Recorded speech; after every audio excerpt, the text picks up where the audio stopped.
মাছটা না ভাজা লাগতো। মরিচটা দিলাম ভালো করেই, বেশি না দিলে ভালো লাগে না।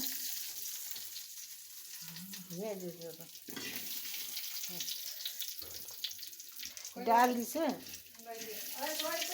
ডাল দিছে, ডাল পুঁটির মাছের ভাজা একটু মশমশা না হলে হয়, দিয়ে দেয় তারপরে থামো থাম থাম থাম থাম। থু থু দেখছি দেখছি দিছি দিছি থামো। তোর তোর ভিডিওটা এগে করি দে, আয় এদিকে আয়, চেহারাটা দেখাই দে, আয় তো কথা শোনে না। নিয়ে যা থাম, এখানে উঠাচ্ছি, ডালও উঠাইছি, ভাতও উঠালাম, কি আর করবো কোন জায়গার মধ্যে। শাক ভাজি ডাল